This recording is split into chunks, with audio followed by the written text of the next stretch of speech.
Good afternoon, ladies and gentlemen. It's a beautiful 22nd of November, 2021. Coming up the Crusty podcast, episode 157.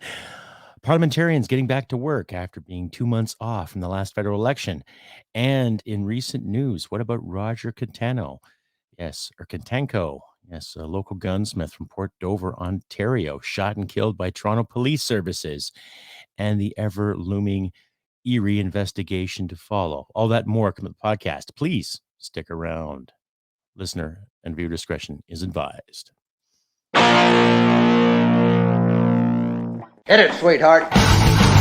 Because I am hard, you will not like me. Yes, sir. There is no racial bigotry here. Here you are all equally worthless. From Western Canada, this is the Crusty Canuck podcast, a Canadian veteran's point of view on political, social, economic issues and life. Here's Crusty. And welcome back, ladies and gentlemen, to episode 157 of the Crusty Canuck podcast. I'm your host, Crusty Canuck. Today's episode, parliamentarians getting back to work, and the murder of Roger Kotanko. Yes, a gunsmith from Port Dover, Ontario. Welcome to the show, everybody. I want to say thank you to everyone who reached out to my last episode of my Remembrance Day spiel. Thank you very much to all the warm comments and gestures I received from North America. I'm seeing that my viewership is going up. Thank you once again to everyone who's weighed in and said those kind words. But like I said, I'll never forget, and neither should you, especially anyone who's been affected by war in any circumstance. Anyway, carrying on, episode 157. Listener discretion is advised. I tend to swear and use some unlawful gestures in my shows here. So, 22nd November today, yes, parliamentarians are going back to work finally. And of course, the big dilemmas are the vaccine mandates, the floods that are happening in British Columbia right now as we speak, and other political dogmas that have been plaguing us the past year and a half, ladies and gentlemen. Now, from running in the last federal election, you get some insight on how the political game works and yada, yada, yada, mudslinging, what have you. Now, I'm not personally impressed with a lot of the leadership that has gone on in the past little while from all major parties. Doesn't matter if it's from the Bloc, the Greens, especially the Liberals, the Conservatives, what have you. Because during this past year and a half with the pandemic and everything, it has just been a real, real shit show when it comes to leadership. You've got all three major parties booting out cabinet members, booting out senators, booting out this, booting out that, all because they won't work or walk a certain party line, excuse me, or a certain mandate in the name of the vaccinations, in the name of COVID and all that other good stuff. Now, I've said numerous times before on the show, ladies and gentlemen, if you want the jab, get the jab. If you don't want the jab, don't get the jab.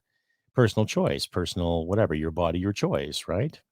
But it seems like every day we turn around, there's a new mandate, not a law, a mandate or a condition or another rule for people to follow. Now, some of the stipulation for people coming back to Parliament, stipulations, correction, plural, is that they have to have proof of vaccination. So basically, show your papers to get back to work. Okay. Now, the average salary of the politicians now is anywhere from $183,000 to $185,000 per year, per annum, okay, which they voted on twice in the past year and a half to increase. And I don't care who got a raise or who didn't get a raise or who gives to charity, who doesn't give to charity. The thing being, a lot of Canadians in this country that lost their jobs over the beer bug, over the mandatory vaccinations in certain jurisdictions, over opinions, over actions, i.e. protesting for freedom of choice and freedom of movement. Now, my biggest concern is when these individuals get back to work is that they're going to be hobgobbling for the next 4 weeks. Then they'll have a Christmas break, and then they'll be off another 6 weeks for Christmas to hobgobble some more, to be seen here, to be seen there. And I'm just so tired of the disingenuous leadership that I'm seeing from all major parties in this country, ladies and gentlemen. What say you? You can please give me your opinion via comment, like, and subscribe, all that good stuff when you see this podcast on YouTube and on Wimkin and on Brighton and on Rumble, respectively. But please consider donating if you can too, ladies and gentlemen. You can find me there, Rumble, Brighty, and Wimkin. And if you do want to donate, you can also find me at CrustyCanuck.ca. Donations too, please. Anyway, carrying on again. Episode 157 of the Crusty Canuck podcast. Yes, I've been away a lot because I'm working a new job. I'm in the agriculture industry. It's a very, very fulfilling job. I'm very happy to have it. I get to drive truck. I get to move a front end loader, and I get to work with cattle. So I'm quite, I'm quite enamored by that. I'm outside most of the day, moving this, moving that, driving around. My days are a bit longer than usual. Needless to say, I'm gainfully employed. It means the lights can be on. I can do this podcast, and there's food in my fridge. And my wife and I are happier getting things on the go, regardless of this past year and a half has affected a lot of us Canucks, a lot of my American friends, British, French, and the world as we see it, ladies and gentlemen, too. Anyway, without digressing even more, carrying on with more of the parliamentary stuff, and I'll be getting up to Roger Kotanko there shortly. But why did it take 2 months, ladies and gentlemen? Why does it take 2 months for, especially after a federal election, whether it was needed or not, whatever the opinion is on whether it was needed or not, because there's nothing really ventured, nothing really gained, just another bad taste in people's mouths since September. And now it's taken 2 months for these clowns to get back to work. Now we've seen the Three Amigos issue that happened in the States with Joe Biden. Camilla, where's my rocky road? And Prime Minister's sock puppet Justin Trudeau and the Mexican leadership. And what kind of deal was reached, honestly? Like, how has Canada benefited from this Three Amigos deal? We still can't get our oil to market because of certain American influences, i.e. the Tides Foundations, Clinton's foundations. Of course, the liberal stance against the anti-oil issue, even though they do like to drive around in expensive cars and aircraft and telling us minions what to do. Right? And what kind of deal was reached for Canada? Did the pint size, what, come to any solid conclusion, any solid foundation to help the Canadian economy flourish? No, of course not, because the Liberals and some Conservative members and the Bloc and the Greenies and the NDP are all in cahoots with the sake of, we'll just keep printing money to pay off our debt, even though there's no products coming or going as we speak. So when I look at these NAFTA deals that this Liberal government has put together, when I look at these so-called deals to help the Canadian economy, is it really helping you and me out, or is it helping them out? Something to think about, right? It just doesn't. It just doesn't flow right. It just doesn't. Doesn't fit. More or less, it's just all bullshit. Stay updated and follow Crusty Canuck on Facebook, Twitter, Gab, Telegram, YouTube, and Podbean. Subscribe today and donate at CrustyCanuck.ca. Anyhow, carrying on again with back to work. Now, are they actually going to do any work this time around, ladies and gentlemen? Are parliamentarians actually going to get together and work on some kind of real deal here, some real, understanding? Now, as far as I know, they still want to keep pushing the bill C-36, which apparently died in the summertime, but they're going to try to regurgitate it again, to stop the whole anti-online hate speech. We can't say hateful things to people because it might hurt someone's feelings. You can't criticize politicians for doing a terrible job. Can't criticize leaders for doing a terrible job, especially if they're female, because they might have a good cry or something like that and just not be able to cope and deal with the consequences of their bullshit. Last time I checked, that's part of being an adult, learning how to accept and take responsibility for yourself, good and or bad. But of course, we have to lighten the load and make sure everyone's comfortable, right? Make that sure that, all these politicians who are making a lot of money at your expense and my expense are sitting comfortably dictating terms of our existence, right? So when I look at the NAFTA deals and the Three Amigo deals that have come around, what kind of deal came for Canada? Something to think about, right? Honestly, what kind of sound conclusion did they come up with?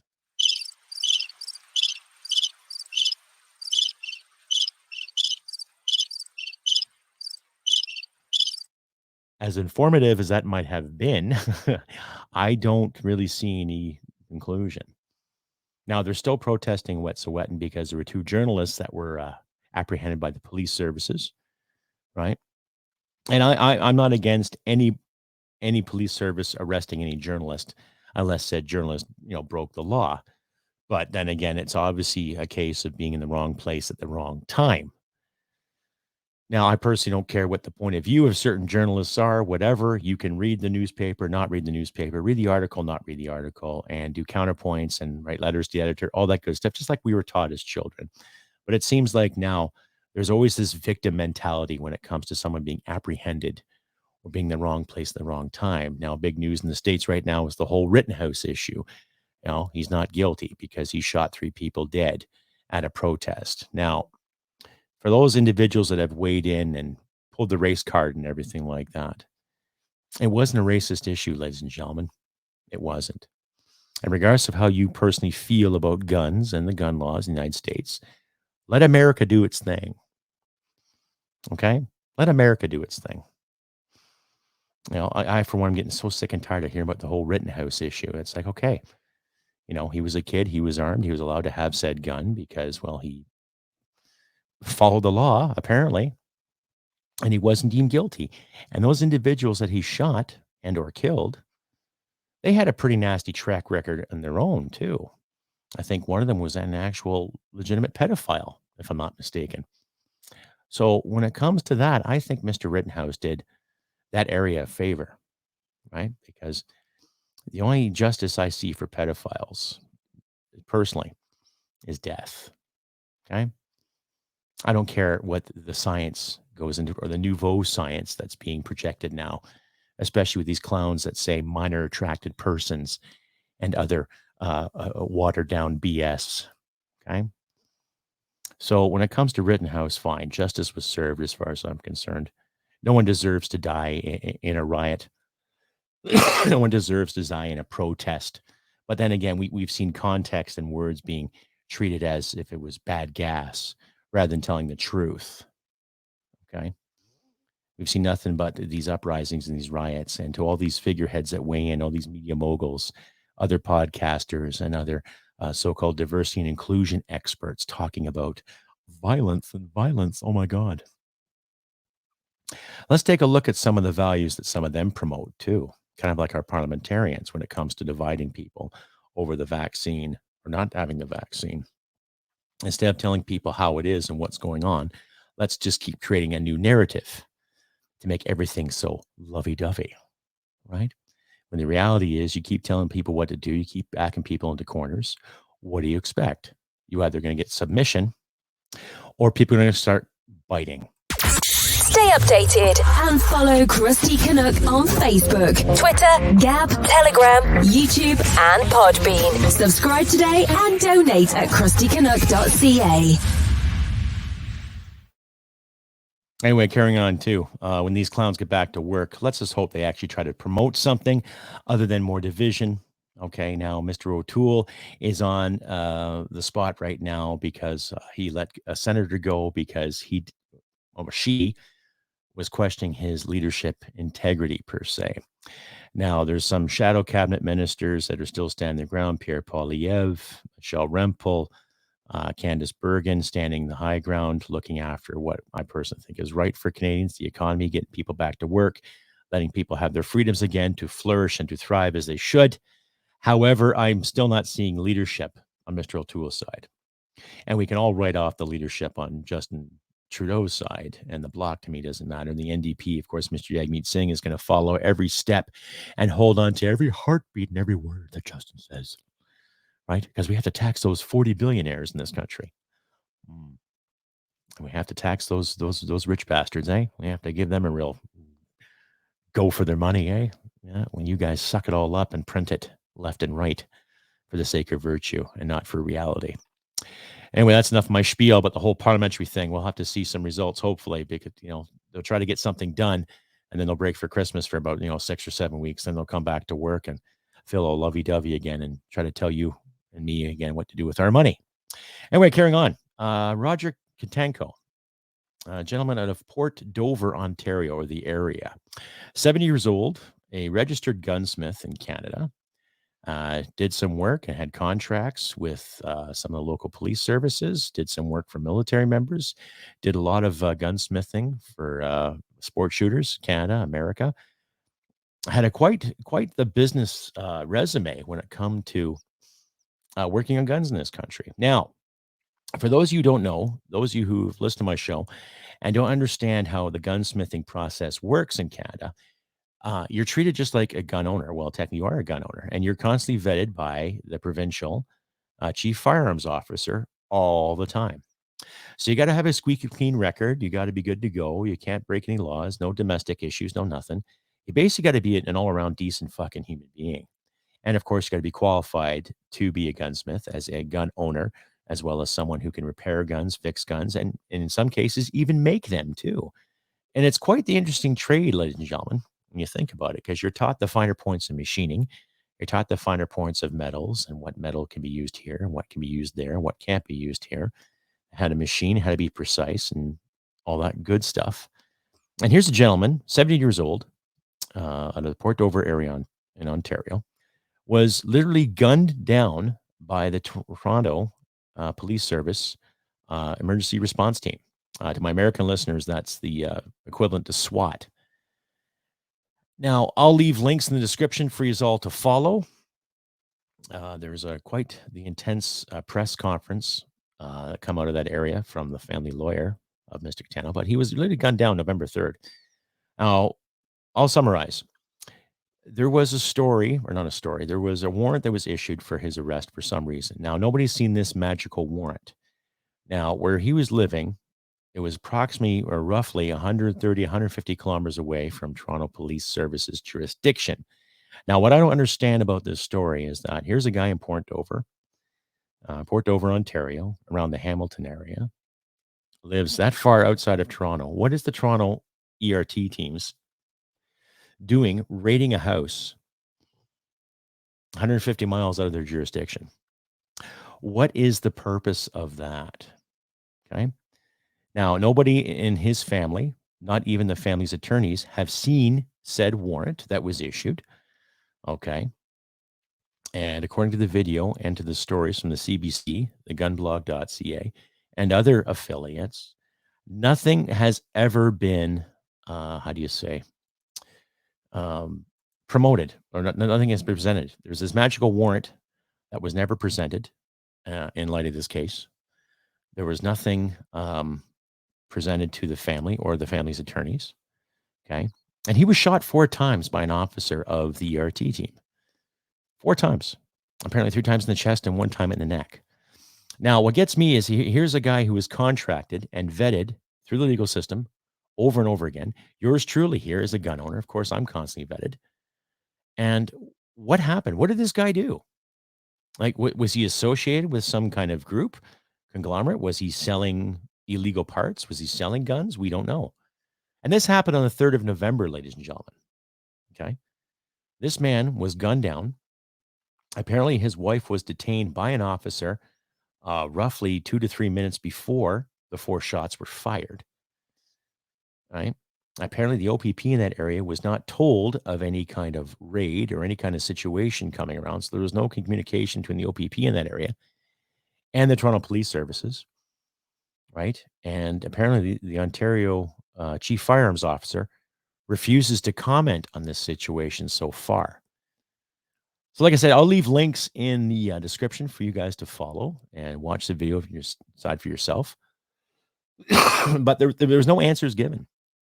And of course, the Special Investigations Unit, those are the people in basically every major police force that investigates the lawful or the unlawful killing of a suspect or a individual that's apprehended by any police service. Now, this man wasn't apprehended. Now, apparently there was a customer in his shop at the time with him just prior to the so-called quote-unquote raid. Now, no one's heard about this customer or heard anything from this said customer yet. So, something to think about.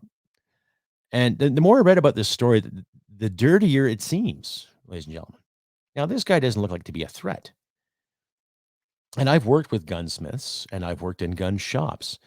And every aspect of that is constantly vetted, not just by the federal authorities, but by provincial authorities too. So everybody knows exactly what you're doing, what you're selling, what you're capable of, what you own, right? And as a gunsmith, of course, you're constantly vetted because you have the ability to make or break said firearms, to enhance said firearms, just in case if you decide you wanted to.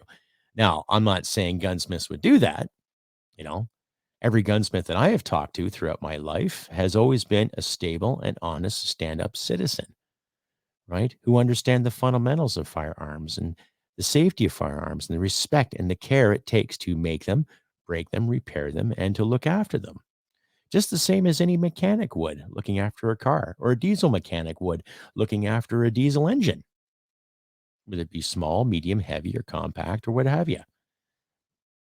And the more I read about this guy, the more I was getting angry, because we all know how the Liberal government wants to keep kicking gun owners to the curb, keep putting people down who are associated with said firearms, and yet not looking at the real problems, i.e., the gangs and that bring the bad guns into Canada, the people that have the insight and the information on how guns come into Canada illegally. And here's a guy, 7 years old, minding his own business, running his own shop, talking with a potential or an alleged customer of some sort, and now that customer is gone. Where is he or she? Right? Like I say, ladies and gentlemen, I'll leave links in the description in regards to this whole story. But what gets me is that this is not a really big national news story. It was on CBC briefly.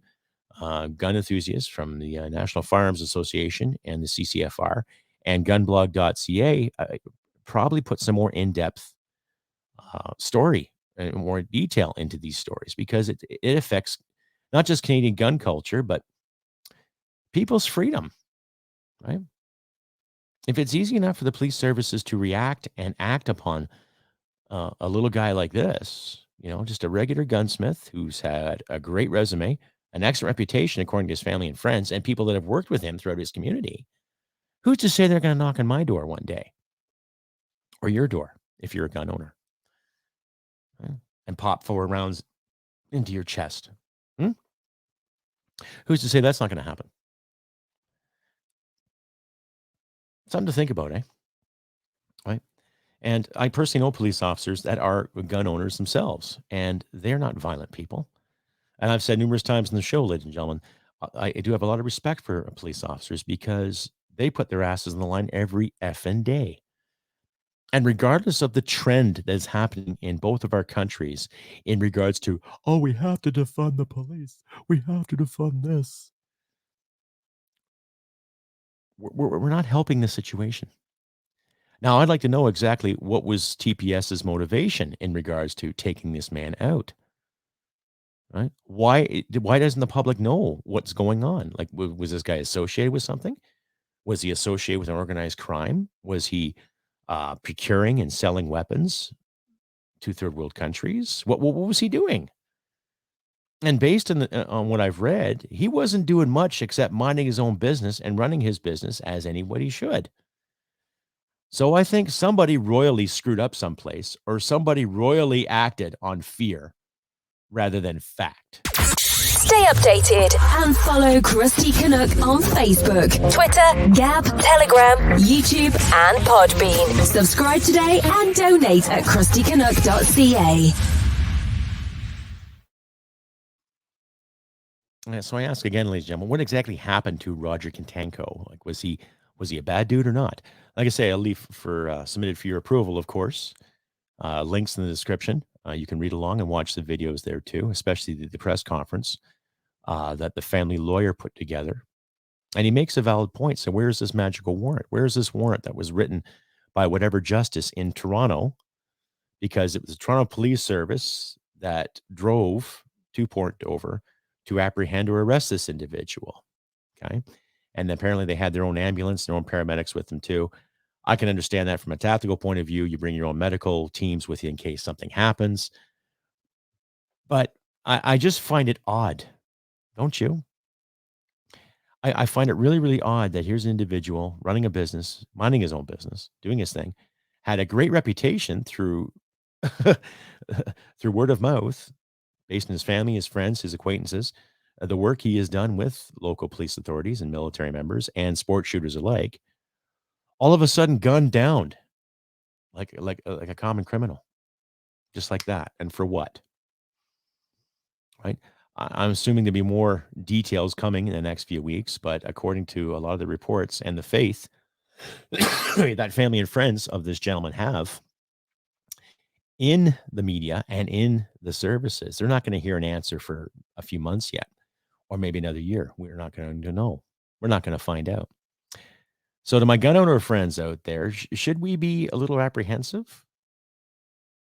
I'm not encouraging anybody to break the law. I'm not encouraging anybody to stand your ground. But what are our options? If this can happen to a gentleman in Port Dover, Ontario, a sleepy town in Ontario, basically, well, can it happen out here in Alberta? Can it happen in BC too?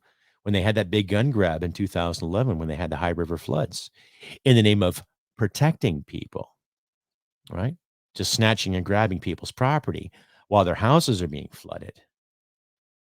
Something to think about, isn't it? Right? And regardless of what's going on in BC right now and what's going on in Alberta and Quebec and Ontario and Canada wide, we still have to maintain a certain level of sanity, ladies and gentlemen, and question the powers that be that pull this shit together. Really. I don't think that Mr. Kotenko was a threat, regardless of what intelligence has been given to us as the public to view. I don't think was any kind of viable threat. He might have told some police officer to fuck off one day. Well, okay. Well, shit. I've told numerous people to fuck off. I'm still here. So who knows? It just something's not right with that story at all, ladies and gentlemen. Something's not right. And you, my viewers and listeners, let us try to find the truth in that, shall we?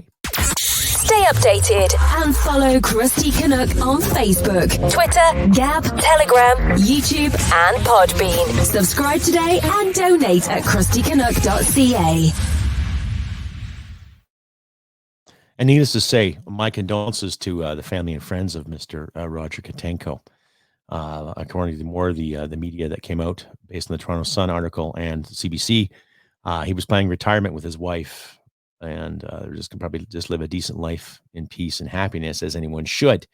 However, that was snuffed out in the name of fear. That's my speculation. And again, I'll ask, why did the Toronto Police Service ERT team have to drive 130, 150 kilometers to apprehend this individual, right? Wouldn't the OPP in that area be responsible for that, you would think? Wouldn't any other authority in that area be responsible for that? Right? What was so important about nailing this guy? Did he have some inside information on something? Right? Were there some members of the Toronto Police Service doing something naughty, perhaps? Ew. I guess we'll never know, won't we? Yeah. So like I said, there'll be descriptions and a link for you all to follow and read along on your own leisure, of course. But anyway, carrying on again, too, with Ottawa getting back to work. Once again, my condolences to the Kotanko family. My sincerest condolences, especially the individuals in BC right now going through a hard time with the floods.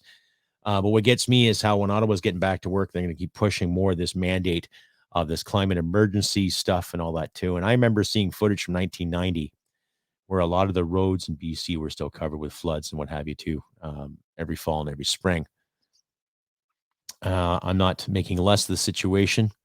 Not at all. I'm not trying to make anyone feel bad for what's going on there. But if you honestly believe that these floods and these catastrophes are due to climate change, then I think you're sadly mistaken. I think it's just a matter of erosion, and I think it's a matter of bad building in certain locations. But that's just my opinion, ladies and gentlemen. But I'm not making light or making fun of those individuals and those farmers who have lost their homes and their welfare, their livelihoods because of engineering and civics mistakes. But we can do better than constantly live in fear, ladies and gentlemen, over these dire situations that have been basically brought to us by our leadership in this country. So it's something to ponder there, too. I don't know what else to say other than tilt my hat and hope for the best and prepare for the worst. I don't wish that kind of devastation on anybody, other than if you're a creepy pedophile or a lazy politician that lives a life of larceny on the expense of others. But to those good people in British Columbia, my heart goes out to you, and to the family and friends of Mr. Roger Kotanko. my heart and my condolences go out to you all too. And let us find the truth in these matters as well. Now, we'll see today what Justin might have planned. I try to watch Yagmeet Singh talk about his plan today. I wanted to puke. I don't know. I just every time I try to listen to this man or Justin or anybody else for that matter too, the whole issue with the Green Party, the whole issue with the Bloc, I just I just don't feel good. I just don't feel good about what they have to say. And every one of them don't have much to say when it comes to our veterans and to our seniors in this country. Their biggest concern is a $10 child care or getting the vaccines rolled out or making sure that everyone has their papers before they report to work every day in Parliament. Jawohl. Yes. Yeah, do you got your papers? Do you have your shots? Do you have your jabs? Well, no jabby jab, no jobby job. Yes, okay. I think you see where I'm getting at here with this too. Priorities are all sort of screwed up, all fucked up on every other parameter. I'm not seeing any more progress from these leaders who talk about progress. I just see and hear a lot of this over and over again, ladies and gentlemen. But we can do better. But like I say to my friends and listeners out there too, thank you once again for the lovely comments I've received in my last video. I think I received about 21, 22. I'm not sure, but something's wrong with the algorithm. I keep seeing these subscribers and then not seeing other subscribers. So like I say too, ladies and gentlemen, if you want to follow me, you can also follow me on Rumble, Brightian, and Wimkin too. Every time I load a video, I try to load it on those 3 sites. So you can follow me there as well. You can click like, subscribe, and comment too. And please don't be shy to comment and subscribe as well. I'd love to hear what you and see what my listeners want to say. I like to read the comments. So please don't be shy. Comment and share this all around your social media platforms if you can too.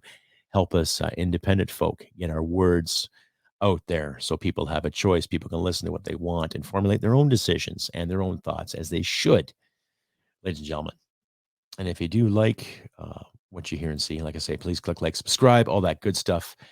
And I'm still doing that t-shirt offer too, ladies and gentlemen.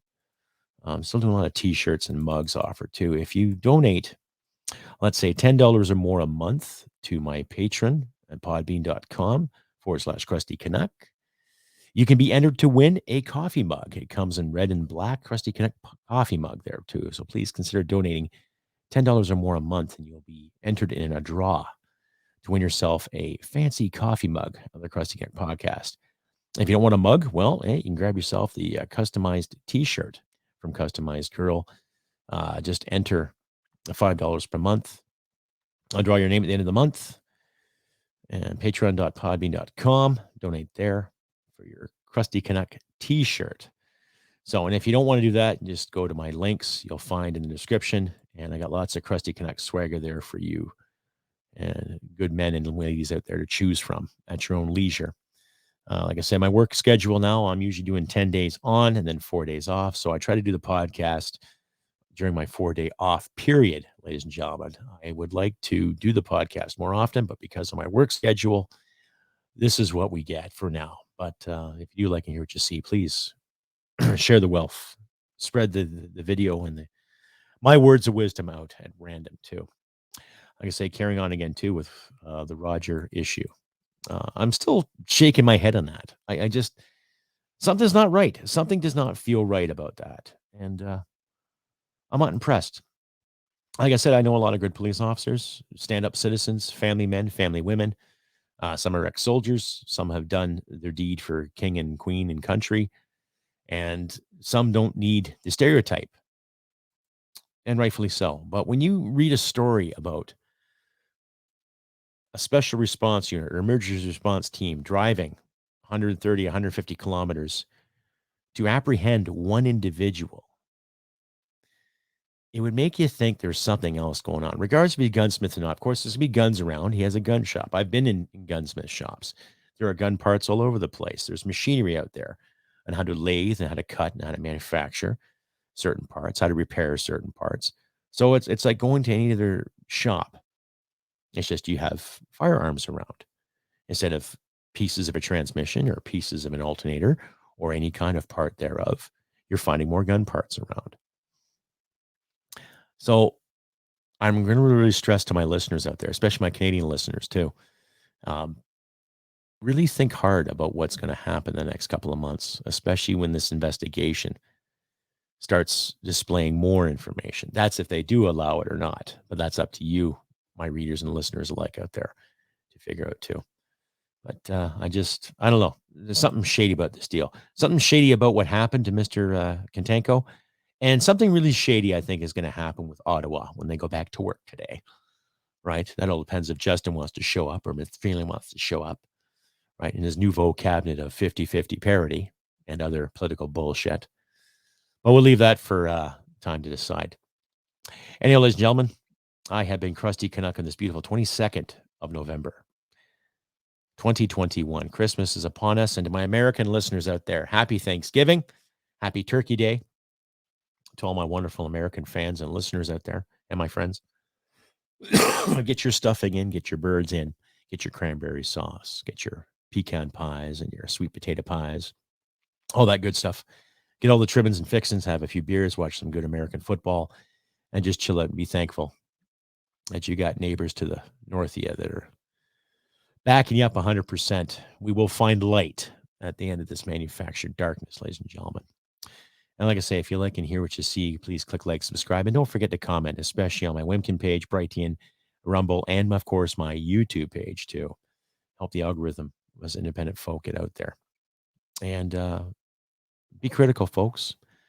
Let's keep promoting the critical thought. Let's keep asking the tough questions. Let's get the answers out there. Let's get the answers out there for everyone to know, and the truth will shine. Truth will prevail. If you feel like donating, please don't hesitate to donate. You can find me on PayPal, buy me a coffee application. Just go to thecrustycanuck.ca/donations, donate at will.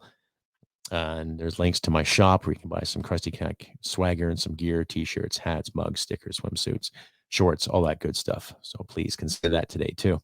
And like I said, my schedule, my work schedule takes me away, so I will not be having an episode every week as per, but I'll try to get more information up to you. Just follow my updates on YouTube and Facebook alike, and we can go from there, ladies and gentlemen.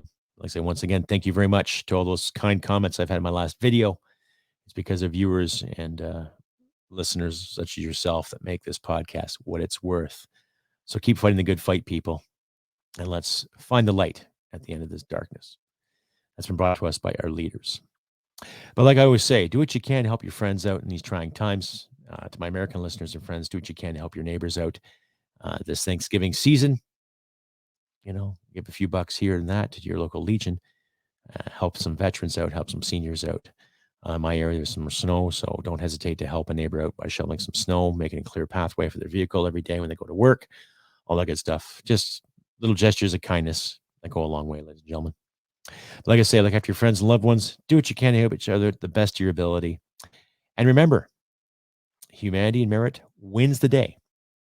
And I'll see you next time, ladies and gentlemen. Take care. Bye for now. Hit it, sweetheart. Because I am hard, you will not like me. Oh, yes, sir. There is no racial bigotry here. Here you are all equally worthless. This has been another episode of the Crusty Canuck podcast. Stay sane and thank you for listening. From Western Canada, this is the Crusty Canuck podcast.